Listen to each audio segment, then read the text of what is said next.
Welcome to MMA on the Rocks. My name is Bill Welker. You are listening to Picks and Pours, episode 22.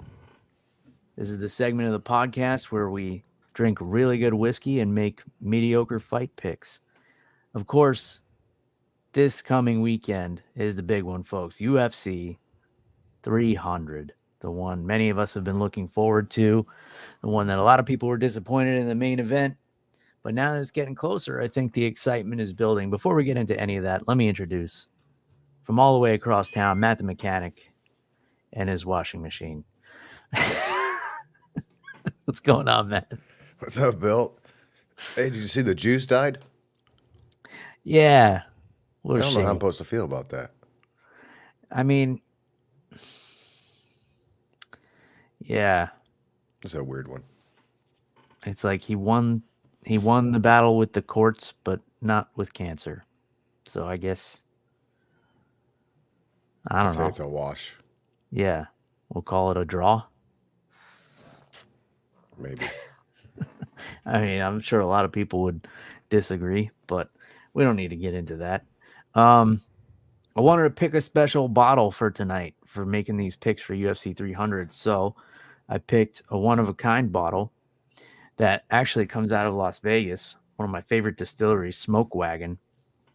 This is a private barrel. It was made exclusively for Florida liquor stores. I got it at Liquor Depot in Tampa. They only had 12 bottles of it. So what they do is they make these experimental bottles, really, or barrels, and they age them to a certain flavor profile, and they distribute them wherever they go. This one only went to Florida, and there was only so many released because it only came from one barrel. And then this whiskey will never be made again. So I figured a one-of-a-kind bottle for a one-of-a-kind fight card, which we have coming up. And it comes out of Las Vegas, comes from Las Vegas to Florida, where we're going to be making our UFC 300 picks. So I figured it would be a nice little toast for UFC 300. Is this the first time you're having that? Yeah, I just cracked it. I poured it a little while ago because I wanted to let the air get to it a little bit. But it's a heavy hitter. It's 122 proof, 121 proof. Oof. Somewhere in there, age 7 years. So yeah, it's a strong one. But I've seen Smoke Wagon on the shelf. I haven't bought any because I always look down their line and I find the cheapest one, and it's a blend. So then I know you've told me to stay away from blends. So then I just move on. But it's definitely on my list. Yeah, try the small batch, which is the lower end one. It's very good. And then the uncut, unfiltered are all really good. They always have these cool bottles. So it's named after, you would like this because it's named after the gun, the Smoke Wagon. Oh. Which is, they call it the gun that won the West. So I guess it's like a, I don't know, 45 caliber handgun or something. No, definitely wouldn't be 45. Well, whatever it is. Whatever they used in the Wild West.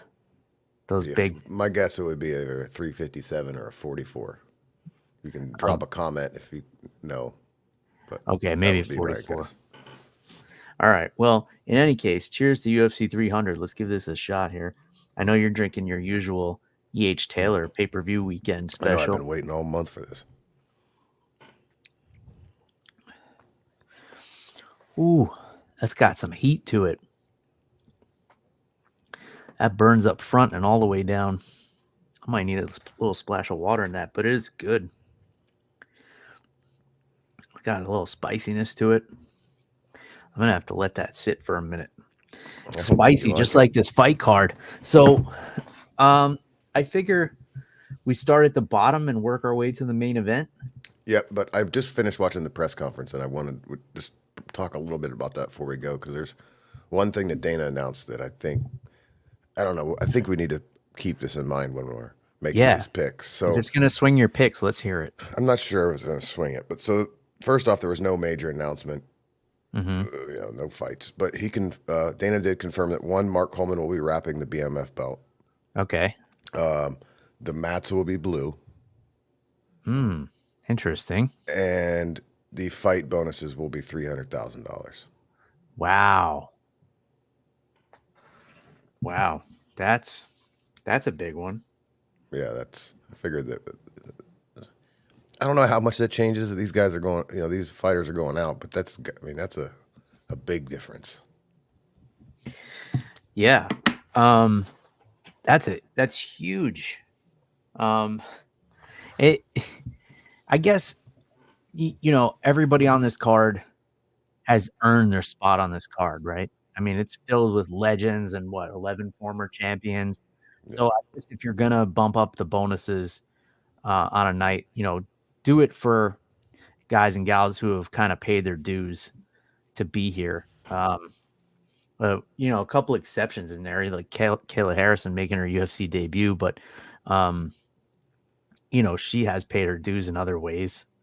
You, And Bo I Nickel. kind of like that they snuck in some of these. Like they got all the past, but they snuck in a couple up and comers. So Hmm. a lot of people are upset about the Bo Nickel placement. Who cares? Yeah, who gives a shit?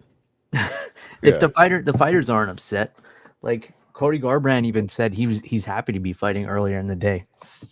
Um, yeah. so O'Malley was talking earlier this week. He's like, "Look, if I'm not the main event, then I want to go. I'd rather go first. I mean, it just sucks sitting back there and you know, just if if you're first and I fight at this time, that's probably helps with the nerves a little bit. I would imagine. yeah, I would rather that as well. I had cornered five of my guys in some amateur Muay Thai fights last weekend, and they were kind of spread out over the card, and I could tell how the nerves were affected accordingly. Um, the guy that went first was probably the most nervous, but he was young, and it was his first Muay Thai fight. Um, the guy who was least nervous was like kind of right in the middle. Hmm. Um, but in any case, uh, yeah, that's interesting. $300,000 bonuses. I don't know if that will affect the way people fight. It's probably going to be people who don't need the money that are going to end up winning it. Like some of these, pretty much everyone on the main card is doing pretty well financially. Like Kayla Harrison won $1 million from the PFL a few times. So like, you know, it wouldn't be it wouldn't be like one of the lesser known fighters who could probably really use that money. But in any case, I just added something to the prop bets that I'm gonna have for you after we do our picks. So I'm gonna have you do 5 picks here for different categories that I've made up. And it's gonna be like gun to your head, you gotta bet your life savings on these. So with that, let's start with the first card, and we'll try and get through these pretty quick because we got 13 fights to break down and talk about. So we got 2 former champions going head to head in the curtain jerker in Davison Figueiredo and Cody Garbrandt. Cody No Love Garbrandt. Both of these guys had their ups and downs since being champion. Figueiredo has looked great since moving up to bantamweight. Cody tried to make a little run at flyweight, didn't work out. So he's a little too big. So he moved back to bantamweight, won his last 2. What are the odds and who do you like here? Cody's plus 240. Figueiredo's minus 235. Like you said, this is a big step up for Cody.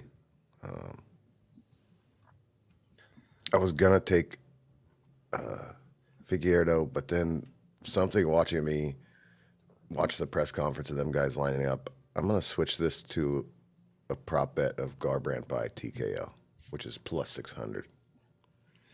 Hmm. You know, that's interesting because Garbrandt's probably his best method of victory would be the knockout or the TKO. So that's the fact that there's plus 600 odds on that is really interesting. Okay, what did you say the odds were on Figueiredo? minus 235. It's interesting to me that he's such a big favorite as well. I mean, he's only had one fight as a bantamweight, and he looked great in it.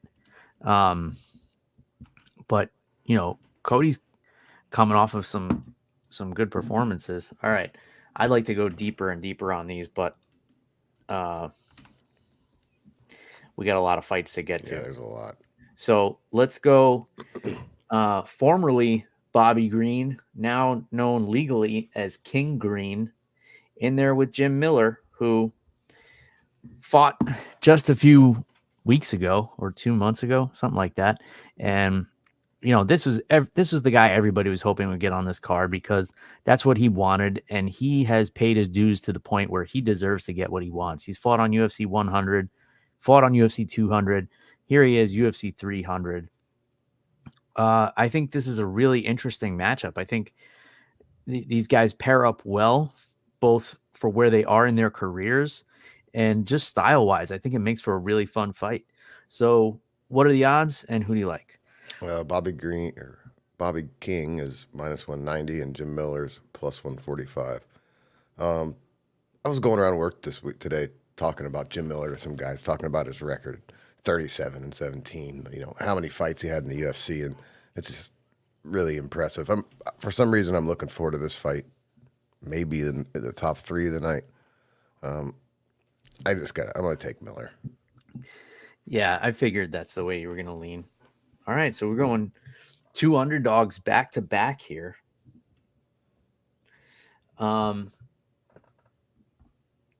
Interesting. I don't think I could ever pick against Jim Miller.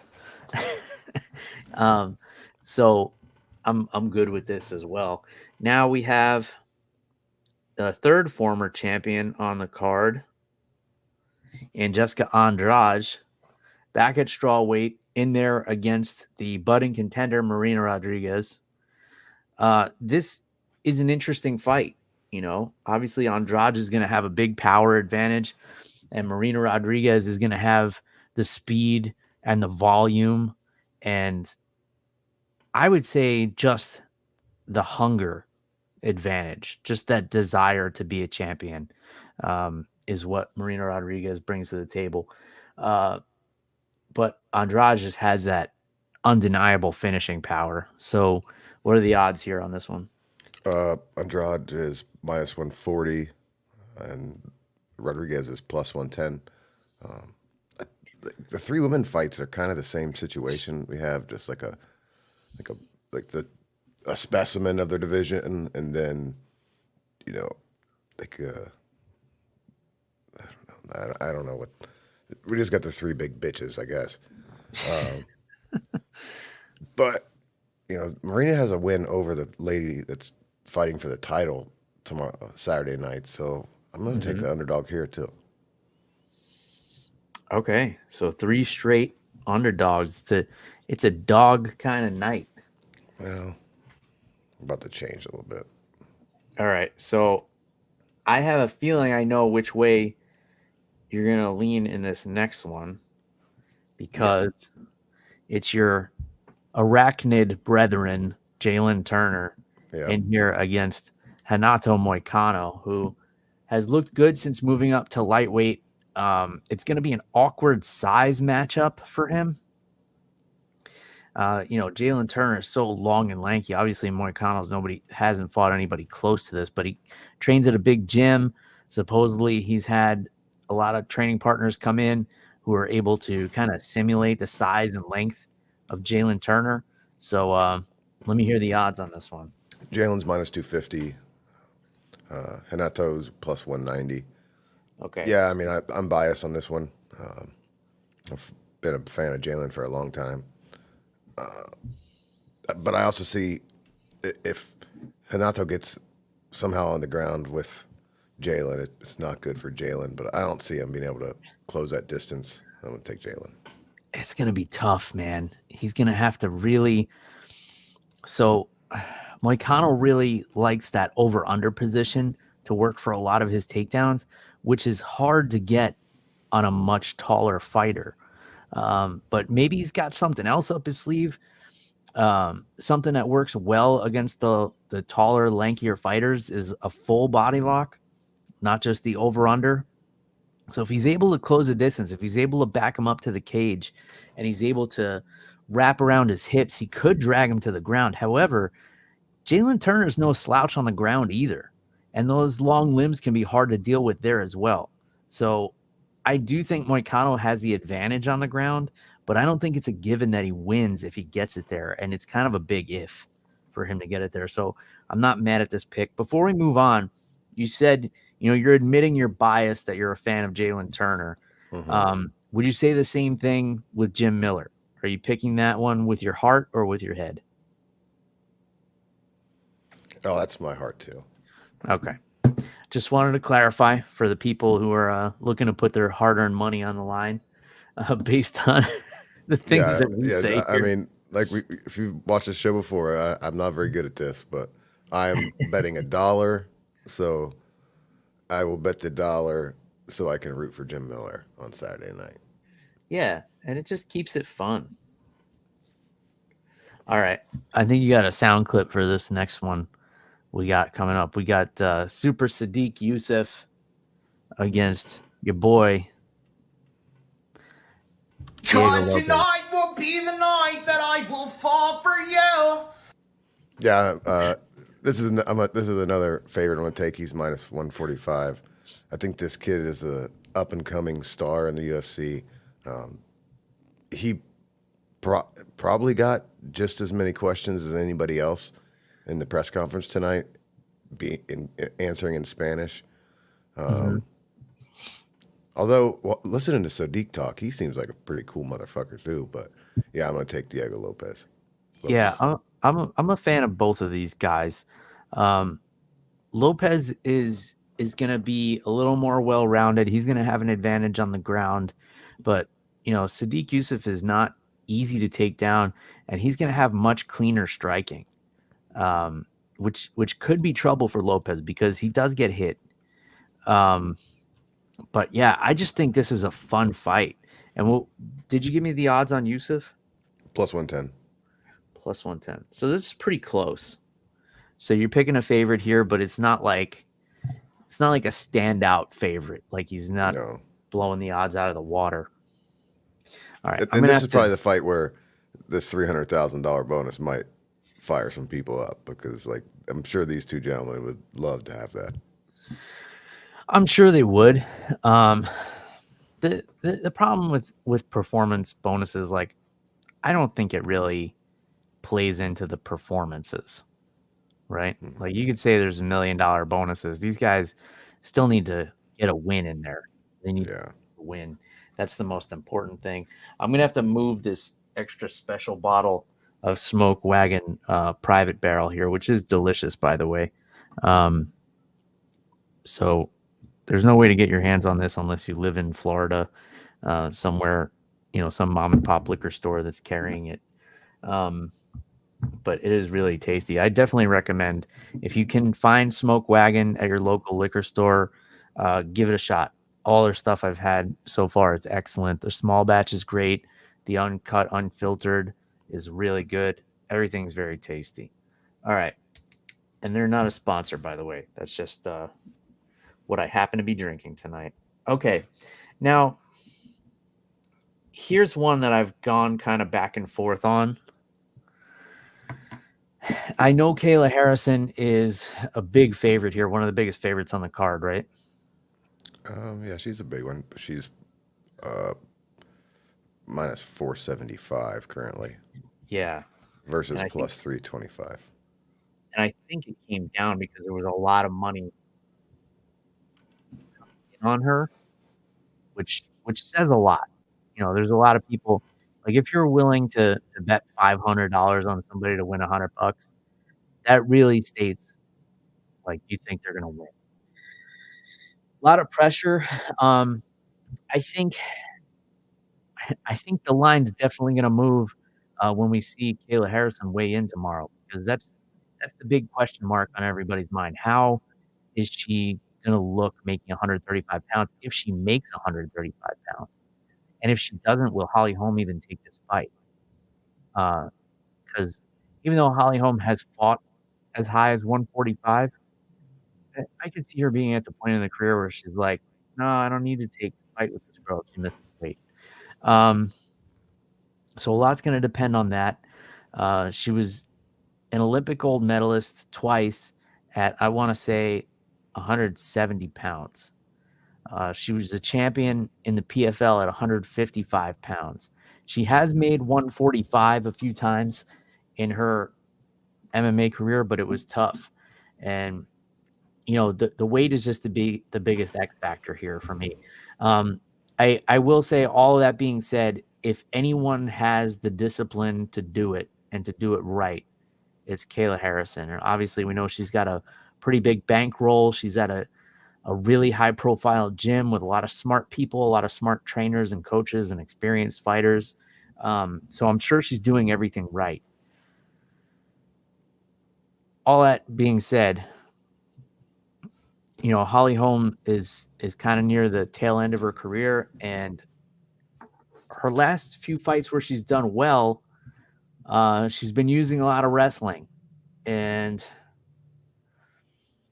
wrestling's not going to do any good here against the Olympic gold medal champion. Like, if you're going to tie up or shoot in on Kayla Harrison, you're going to get thrown head over heels. So she's going to have to go back to the Holly Holm of old, use her range, use her length, try and keep Kayla at bay and outstrike her, since she has a distinct advantage on the feet. So who are you going with here? Well, yeah, I was thinking the same thing. It's like she's not going to clinching up with Kayla is not a good idea. I mean, No. unless you want to be hit by the cage, or not the cage, by the cage mat rather. Mm-hmm.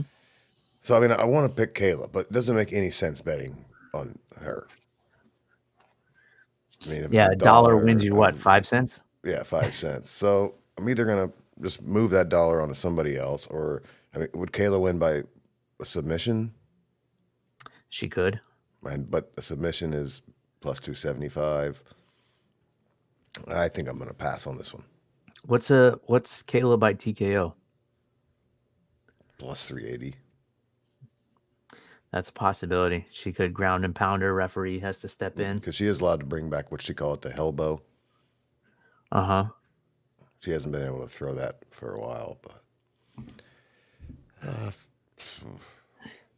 It's interesting that Kayla Harrison is such a big favorite, but there's plus money on finishes. I think if you pick a method decision, it's always plus money. Yeah, but it seems like a pretty big margin. I thought it would be pretty small. I mean, I think if you pick Bo Nichols, winning method is still plus money. But anyway. Okay. So are you passing on this one, or no? My pick is Kayla, but I will not be betting on it because it doesn't make any damn sense. Okay, so we'll put it somewhere else where we can make more money. So you think Kayla's going to win, but you're not laying down any money because you don't want that nickel. No. Every nickel helps, All right, so that's another former champion, Holly Holm there.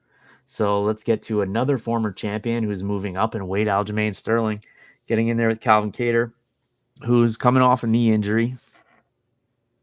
Hasn't fought in 18 months or so? October 22. Okay. So yeah, about 18 months.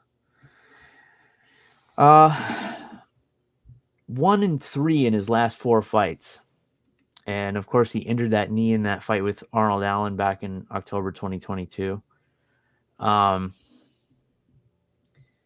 Man, if this was just a straight fight that was happening, with Kattar coming off of the Dan Ige win, I would definitely favor Kattar here. But man, a major knee surgery at 36 years old and that much time off is kind of concerning.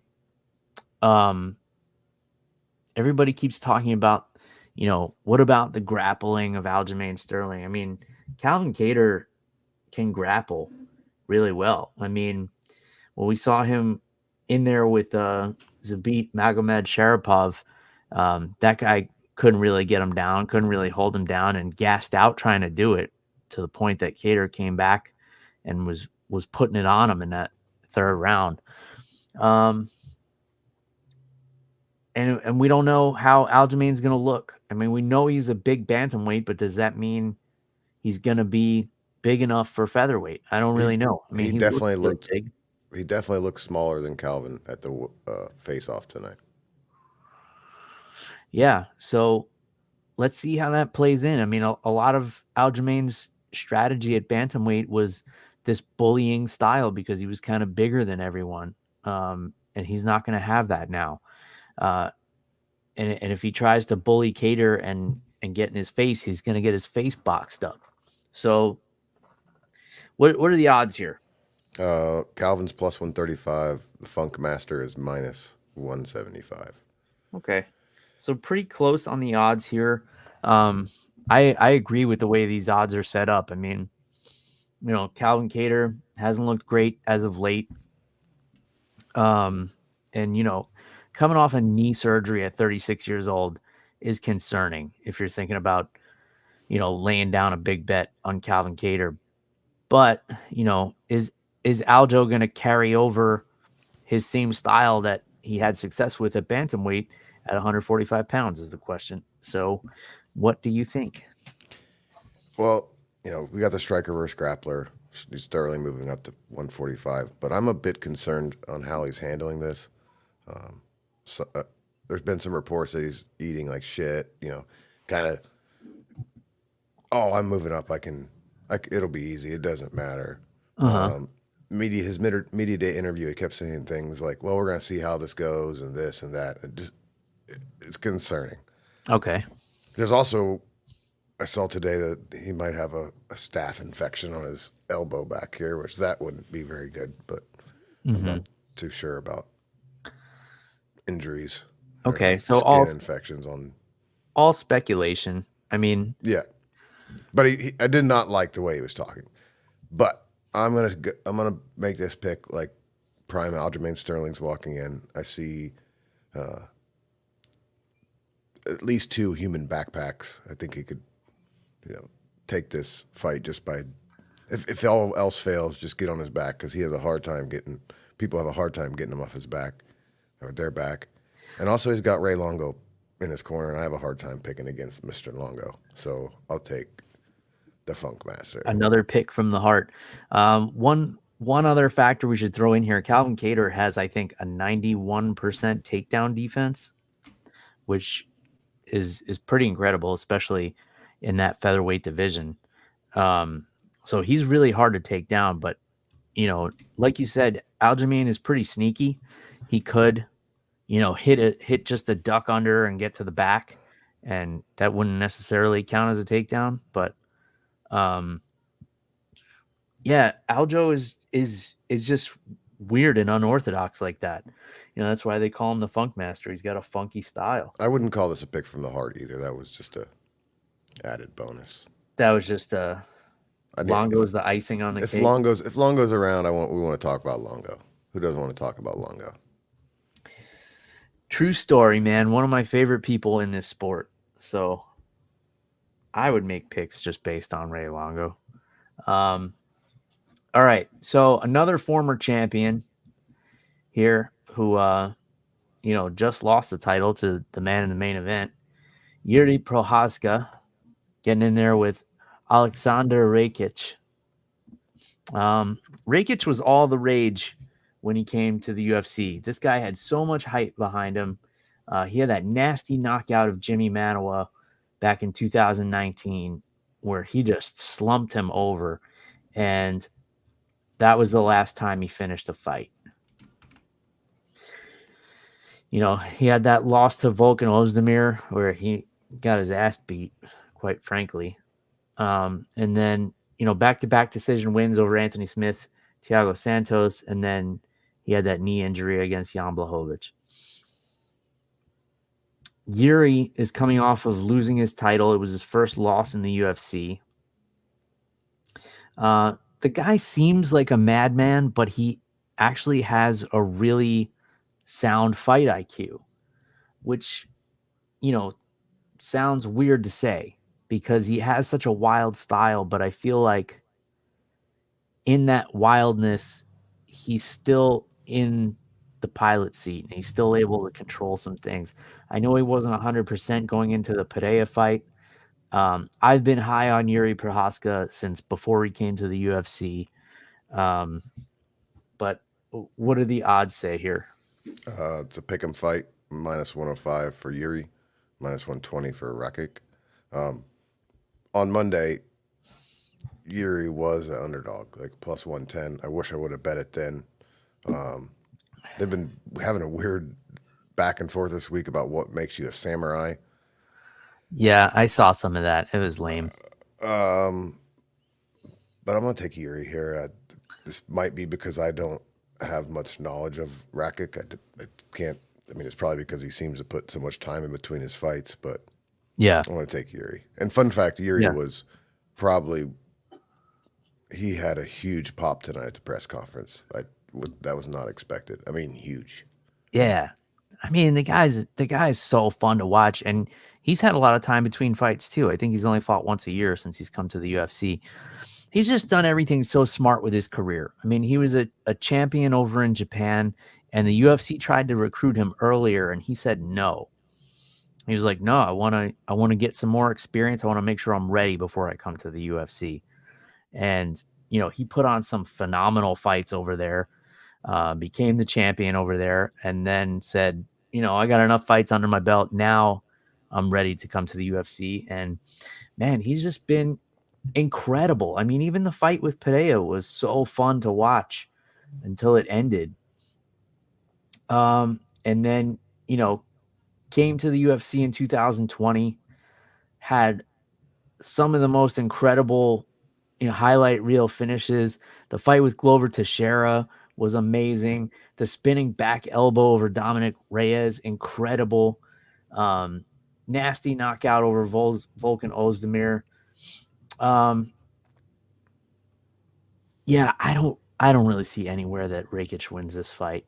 I mean, he was trying his best to get into Yuri's head, and it was so awkward. He's like, "You can't be samurai because your coach gave you a book." And then Yuri's response was like, "I never say I am samurai. He doesn't know who I am in my life behind fighting, outside fight." And it was like they were trying so hard to get some good sound bites out of these two guys, but they're just two badass European motherfuckers that are going to get in there and settle it with their hands and feet. And that's what I love about this fight. Yuri's going to take this one easy, I think. I kind of see it going that way too. And I hate to speak in such definite terms. I rarely do. I always try to give, well, this is how this guy could win, and this is how this guy could win. I don't see it, man. I don't see why Yuri was an underdog going into this, and I just can't see a path to victory for Rakic. I really can't. Even if he's somehow able to get Yuri to the ground, it's not like he has super slick submission skills where he could pull something out of his hat. But I mean, who knows? I'm wrong very often, which is why I don't do the picks and you do. Yeah, me too. I went 1-4 last week. Ugh. All right, so I'm glad so that wraps up UFC 300, right? The prelims. Oh shit! So now we got the main card, the undefeated Bo Nickel, 4-time NCAA All-American national champion, getting in there with Cody Brundage, who is got 3 times the experience of Bo Nickel in MMA. Also a wrestler, very good wrestler in his own right. But this is the biggest odds discrepancy on the card, right? Yeah, it's Bo Nickel's minus 2,500 to Cody Brunage's plus 800, which I find insulting. Like, give us some more. Fun fact: I learned this week that so next week is the Olympic wrestling trial. So Nickel's been at Penn State through this camp working with those boys. Okay. So the cardio should be on point. I'm sure. So everything says that Nickel should win. Should be easy. But it's been a couple weeks. I'm going to bring something back. Mr. Jackpots.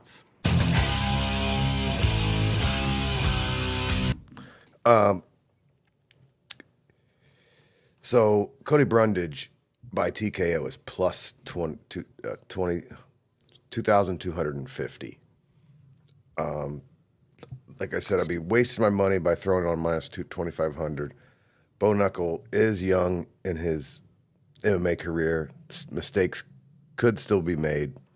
I'm going to throw my dollar down there and see what the hell happens. Yeah, I mean, it could be a firefight, and Bo just gets caught.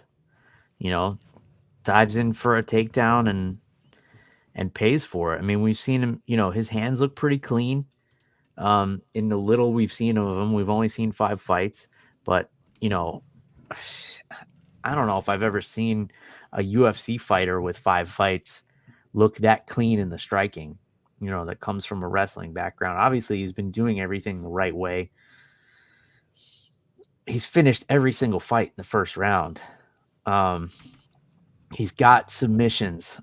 He's got 3 different submissions in his 5 fights, actually, and 2 knockouts. Man. Yeah, it's not looking good for Brundage, but we're just playing numbers here. Yeah, and Cody Brundage is a good fighter. He's coming off of back-to-back wins. Although, the Jacob Malkoun fight, he won off of disqualification, but he was submitted by Adolfo Vieira back in April of last year. Yeah, man, it's not looking good, but I mean, at those odds, how do you not sprinkle a couple bucks, right? Yeah. Take a chance. Columbus did. Imagine Cody Brundage knocks out Bo Nickel, bet on himself at plus 2,250. Let's say he bets his life savings on himself. He can't do that. All right. Shit. They should be able to do that. They should be able to bet on themselves. Yeah, they should. They shouldn't be able to bet against themselves. That would be fucked up. I think the problem is who regulates that. Mm-hmm. Man. Yeah. But unless you're that, what's the baseball player? You're allowed to. The one baseball player just got busted. Who's that? Oh. Doesn't matter. Ohani. He's like the second coming in the MLB world.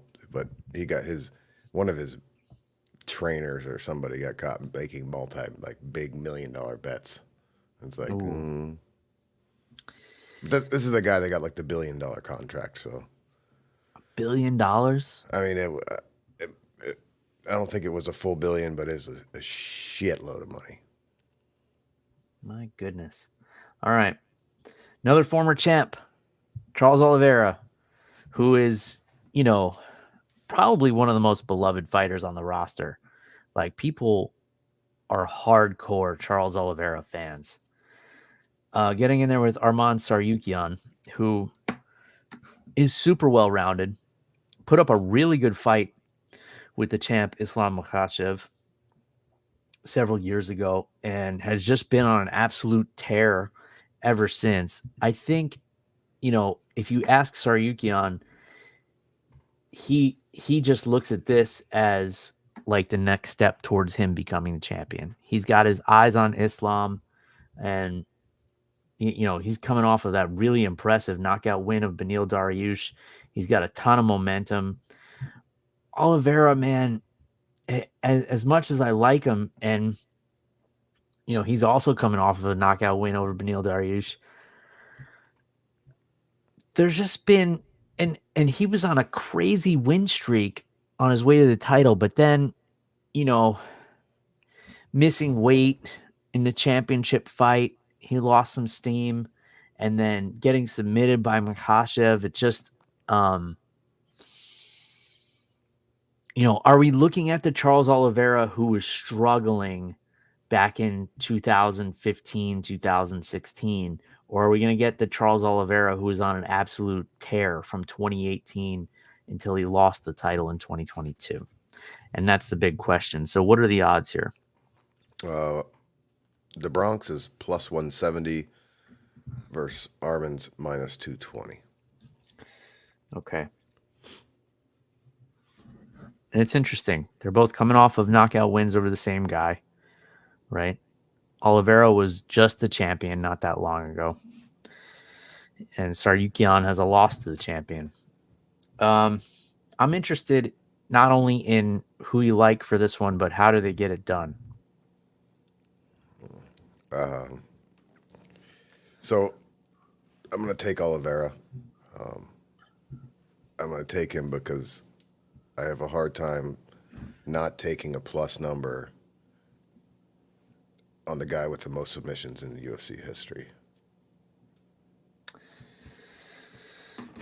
That's fair.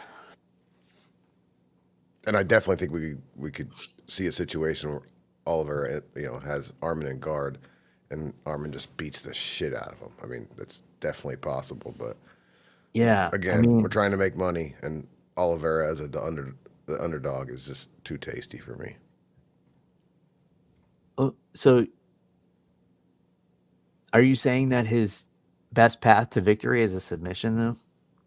No, I'm just saying it's Charles Oliveira, and it's plus 170. It's going to be interesting because Oliveira has such a wild and unpredictable striking style, right? Because he doesn't care about being taken down.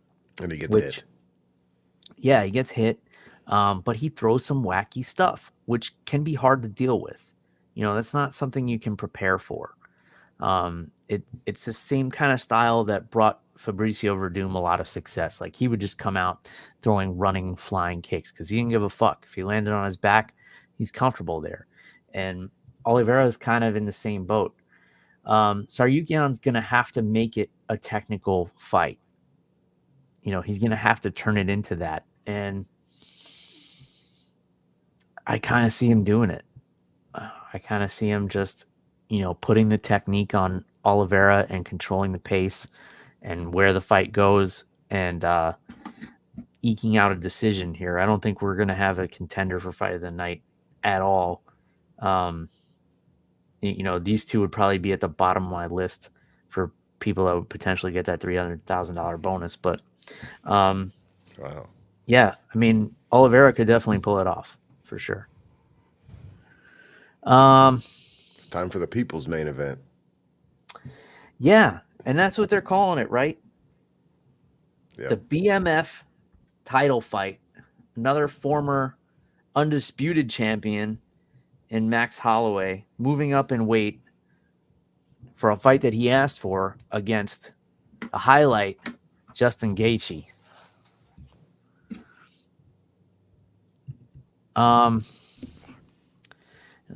Looks like Magomed Ankalaev is on this stream, or somebody who's impersonating him. Either way, whoever you are, welcome. Thanks for joining the show. Thanks everybody for joining the show, and feel free to chime in on the chat. I see Mark is chatting it up there and giving us some information. He let us know the name of that baseball player you were thinking of before. Ohtani. Yeah, that's it. Ohtani. That motherfucker got paid. He's Japanese. Yeah. Yeah. He's like the best hitter in the league and the best pitcher.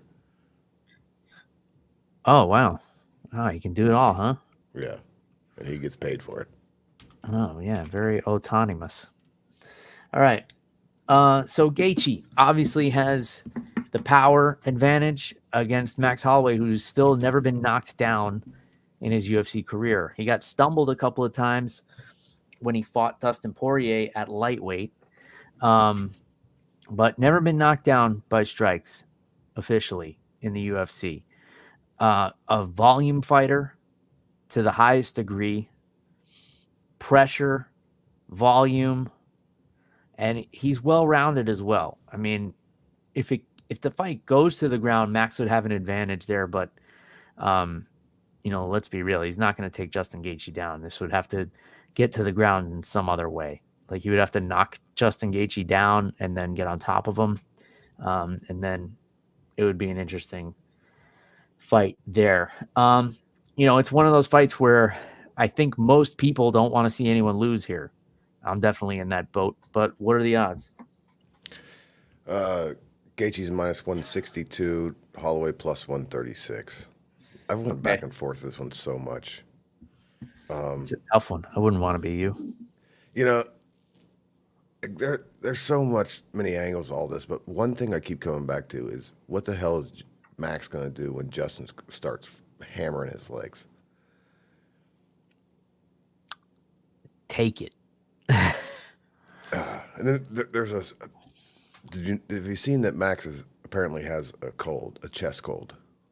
I did not. Yeah, so he did an ESPN article or interview like last Friday or Saturday, and he's definitely sick. He's coughing during the interview, hacking, spitting.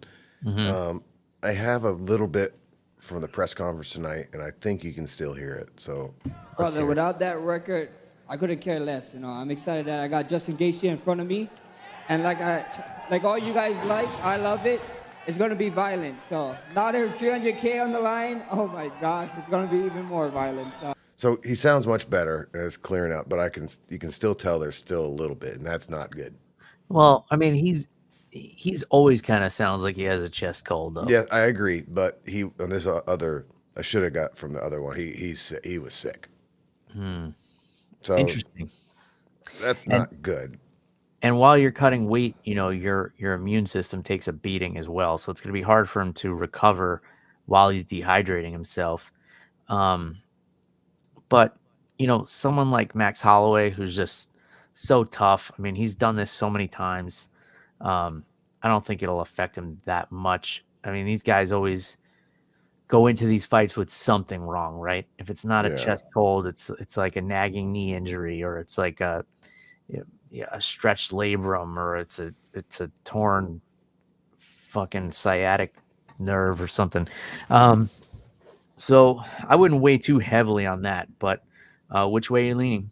I'm taking Gaethje. Yeah, I figured you would.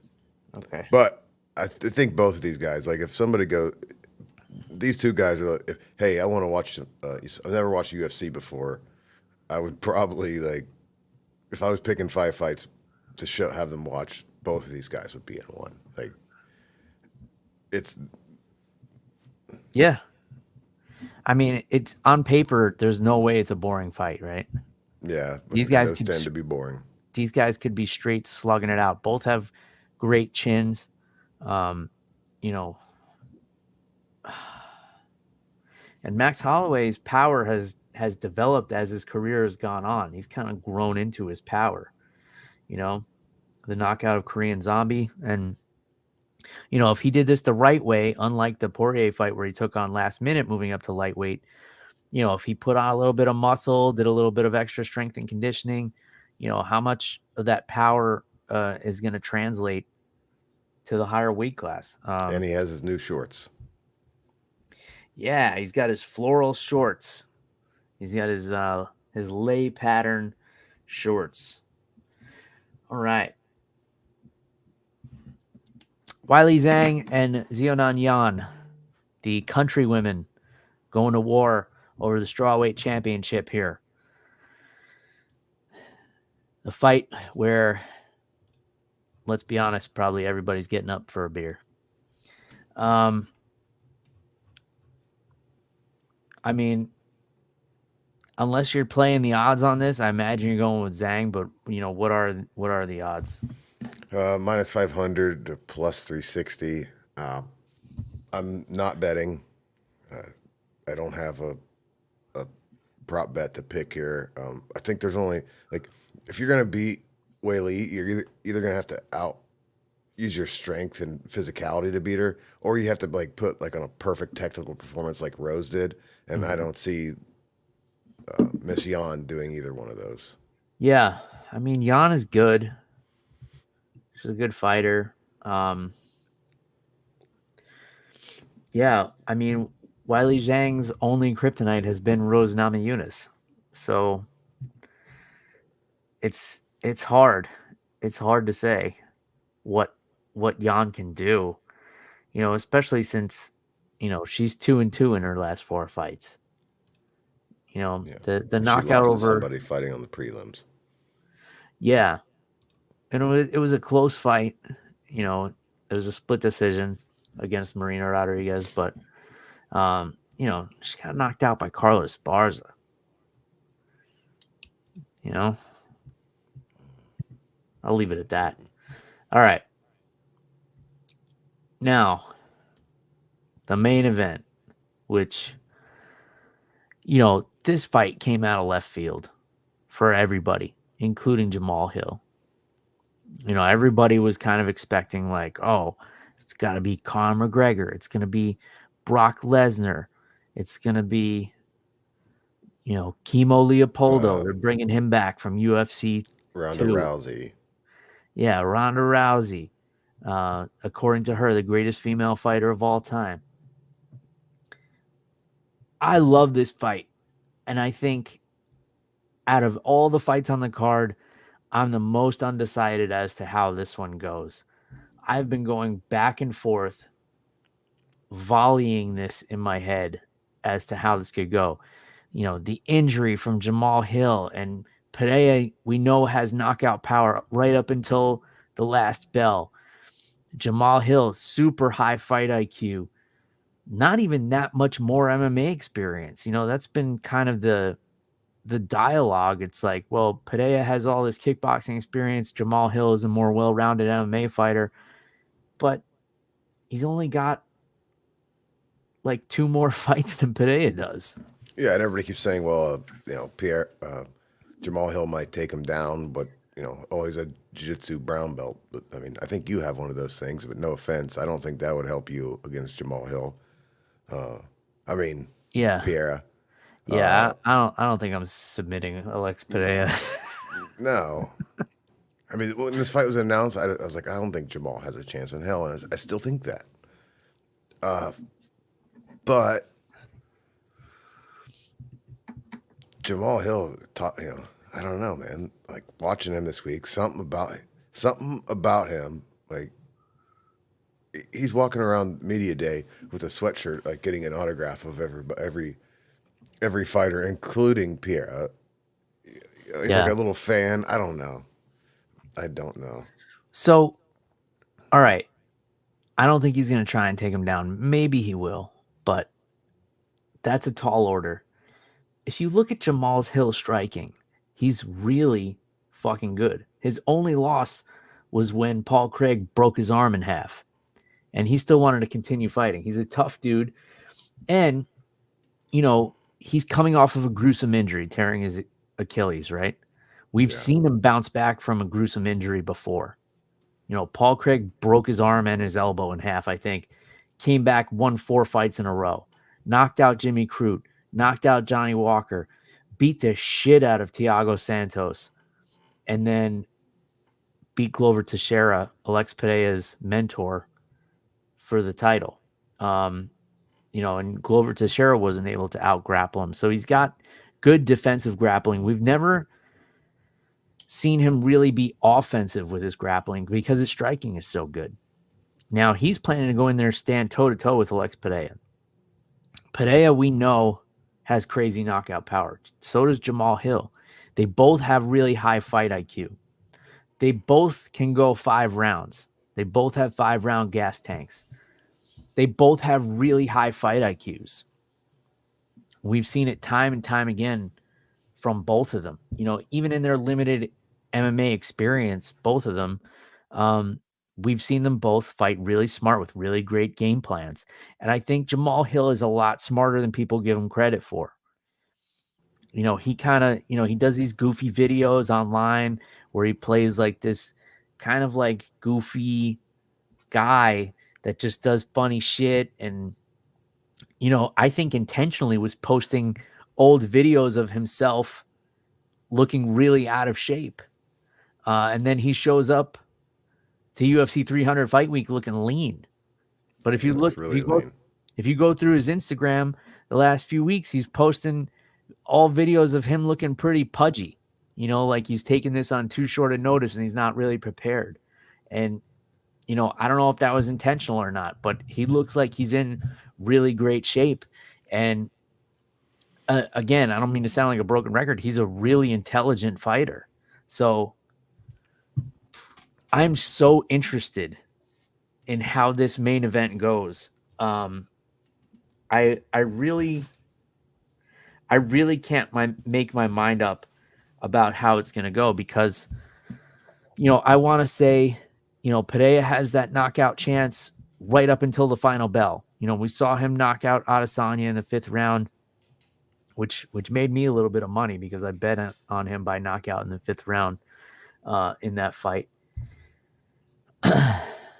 But, Jamal Hill has gone the distance with Glover Teixeira, who's the mentor of Pereira. I love this fight so much. I know a lot of people were disappointed when it was announced as the main event. I'm really looking forward to this fight. So all that being said, what are the odds? Jamal Hill's plus 110. Pierre's minus 140.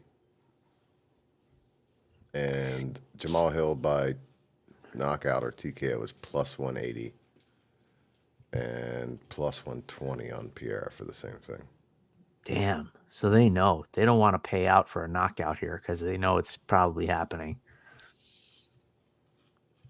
Yeah, and the over-under is round and a half. I'm gonna pour a little bit of more of this smoke wagon here before you tell me who you're going with. Okay, good. Give me some. Are you still like making your mind up now? Yep. Man, this is a tough one. It might just be like who is able to land that big shot, right? It might very well come down to that. So who's going to do it? Fuck it. Let's take Jamal Hill by knockout. Ooh.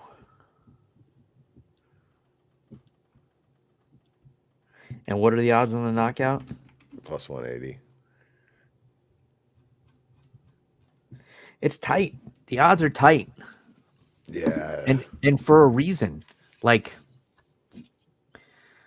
fuck, man. And after talking this out, I'm even more excited for this fight. Yeah, because it's crazy because Pierre is talking about, I'm going to win this fight, and then I'm going to go get the heavyweight belt, which we talk about triple champs who didn't think about the big dudes. Like this is all weird. That was probably a stupid bet on my behalf, but man, it's going to be fun to root for. And he could do it. Yeah, he wants to fight what in 3 weeks in Brazil or whatever. Yeah, and he just he was on that. I mean, for what it's worth, but he was punching that little punch scale thing at the Apex or at the Performance Institute and destroyed Ngannou's, and then the guy that also just beat Ngannou, the Joe Pyfer. Yeah, Pierre just whacked all of them, like really by a big percentage, like 20%. I think Francis was like 89,000 and Alex just landed like 129. Holy fuck. That's like Rocky IV when Ivan Drago was like punching that thing. It was a weird punch. I mean, you'd know much more than that about it than me. It was a weird, I don't know. But hey, I've already made my pick, but how much, my striking mechanics, I don't know, how much, like that Achilles on Jamal Hill's, with his big power shot, does that affect that? I mean, which leg was it? I think it was his right. Then not that much because he's a southpaw. So, a lot of your power, like the kinetic linking comes from your back foot and the rotation off of that back foot.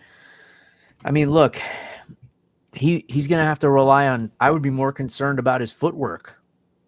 How's his footwork going to look? Because he's going to have to get out of the way. A lot of people think you know, they look at like old videos of Muhammad Ali, right? Where he's just like in the corner moving his head. Great, fantastic. If you're Muhammad Ali, um, that's great. But a lot of, you know, avoiding getting hit comes down to your footwork and your positioning, not so much your head movement. The head movement is kind of like the last resort, right? That's your parachute if the plane's on fire. But really, it's about positioning and footwork. So I would be more concerned about how that's going to look coming off of a torn Achilles. I have this fruit fly that's been flying around my face this entire podcast, and I can't catch him. But yeah, that's what I would be concerned with Jamal Hill. But power wise, if he just wants to stand in the pocket, I'm sure he's packing just as much power as he had in his last fight. So that's my 2 cents. But what do I know? A lot. That might be a hot take. Yeah. Hot take of the week. So that's it. We did it. Yeah, we picked the entire card. So, real quick recap, and then I have some prop bets that I want you to pick on. You're going with Cody Garbrandt, Jim Miller, Marina Rodriguez, Jalen Turner, Diego Lopez, Kayla Harrison, Aljamain Sterling, Yuri Prohaska, Cody Brundage by knockout, Mr. Jackpot's pick. Charlie Olives, Justin Gaethje. You're abstaining from Zhang versus Yan. And then you're going Jamal Hill by knockout. Yep. All right. Now I have some prop picks for you. Or what I'm calling prop picks. Now, this is gun to your head. Somebody's forcing you to bet your life savings on one underdog on the entire UFC 300 card. Who are you taking to save your entire nest egg? Oh, shit. You want me to tell you all the underdogs? I mean, I have it here. Who's going to be the most reliable underdog? And I want to hear from you guys in the comments too, because I'm going to pose this question on social media tomorrow. You have to bet everything you have in the bank on one UFC 300 underdog. Who are you taking? Who are you going to put all your chips on? Man, I mean, it's Charles Oliveira, but I don't think so. I think I'm gonna take Yuri. Yuri is technically an underdog. All right. I mean, technically he's even money right now, but I'll give it to you since he was an underdog. He's minus 120 versus minus 105, so he's the underdog. But if they both have minus next to them, that's kind of even money, isn't it? I mean, I don't know. I don't think so. Anyway. All right, I'll give you Yuri. All right. All the money in the bank. You have to bet on one female fighter on this card. Who are you picking? Whaley.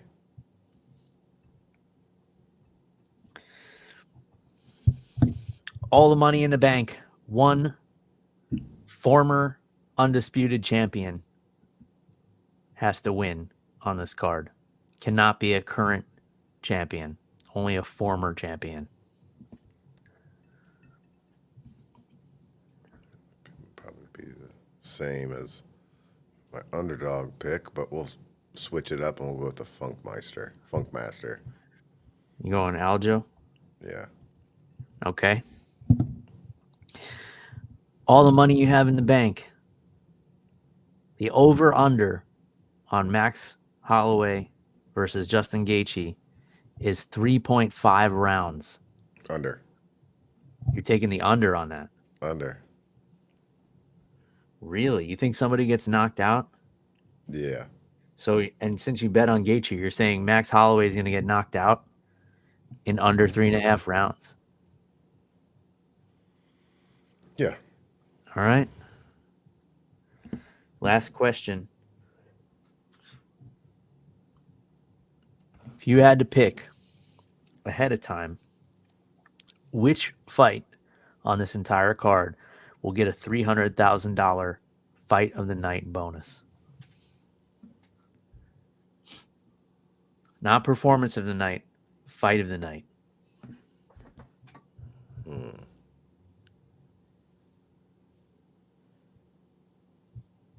Let's go with the young kids and our boy Lopez and whoever the hell he's fighting. What's his name?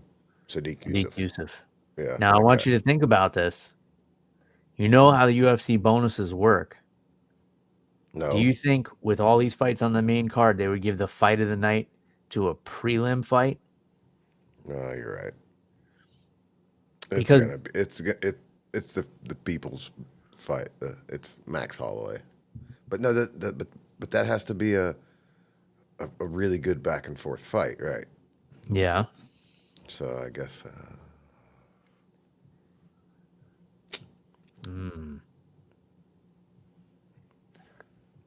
Man, why don't you give me these questions like yesterday?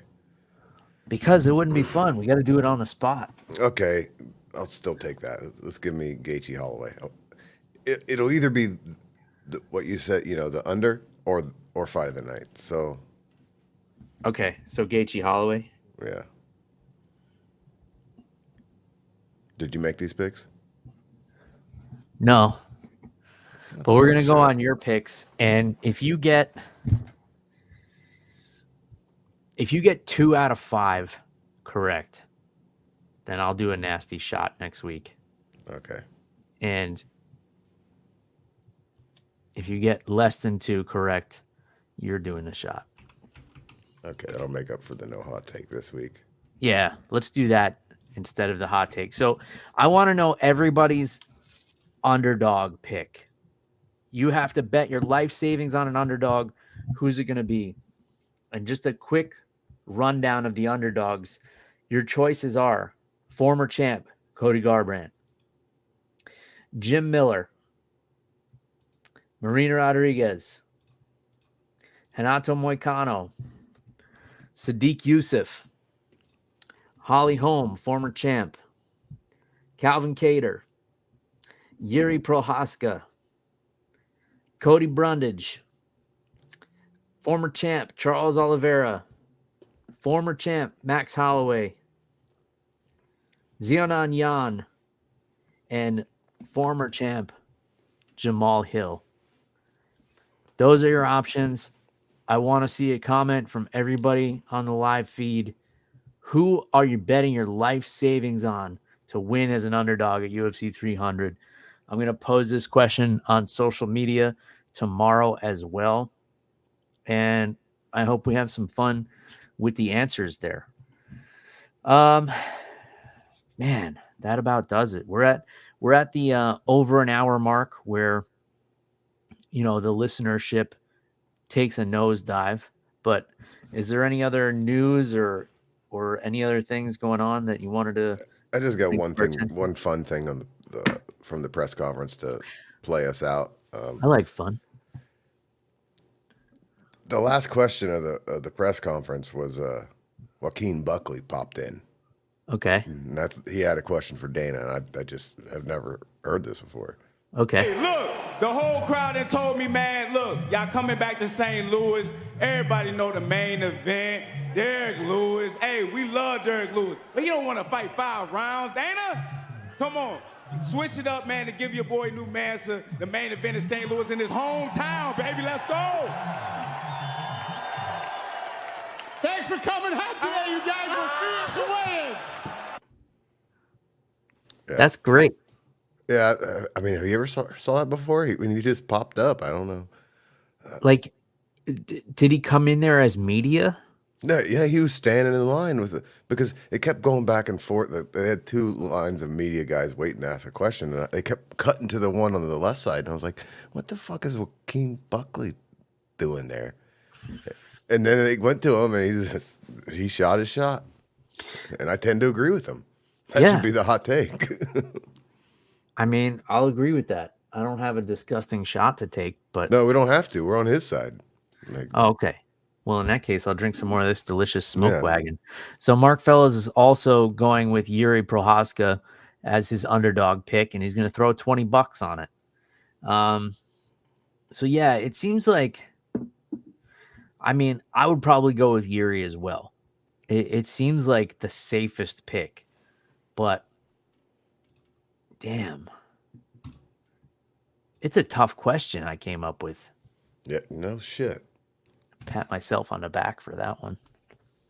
I want to hear some, like, if it was just like a regular bet, I'd be like, whatever, Max Holloway. But I'm like, fuck, I need somebody that I can count my life savings on. All my millions. Yeah. Um, Well, maybe if all your millions, maybe you should be making these bets, not me. a little bit of hyperbole there. Yeah. All right, yeah, this was a fun show. You guys already know about the merchandise, most of you. Reaper1.co is the website. You can use the promo code MMA Rocks 10. Grab yourself an over the top, under the influence t-shirt, tank top, or hoodie from there. All the links are in the show notes. As always, thanks everybody for joining the live show. Much more popular live show than usual. You guys were pretty quiet except for Mark, but I appreciate you all tuning in. I hope everybody has an awesome time watching UFC 300. I'm actually going to be in New York visiting my family because I'm going with my dad to see Buddy Guy in concert on Sunday. It's his farewell tour. For those of you who don't know Buddy Guy, he's a blues guitarist. I think he's 86 years old. And my dad and I have been going to see him in concert since he was, I want to say 71. And he's put on awesome shows every time we've seen him. So going to see his farewell tour. So I'm going to be at my sister's house without the kiddo for the weekend. So I'm going to be able to sit down and enjoy the fights from top to bottom. I hope you're all able to do the same as well. Yeah, I'm gonna watch the fights. I'm gonna watch the fights with a bunch of people that have never watched a UFC pay-per-view. So this should be fun. That's fun too. Yeah, I hope it's exciting. Well, 'Cause I'm watching it and I'm not doing anything else. So you're going to be explaining what's going on to a lot of these folks. But that can be fun. It can be fun. Whatever. Well, in any case, I hope you guys all pour something nice this Saturday and enjoy the fights. And until next time, cheers, everybody. Goodbye.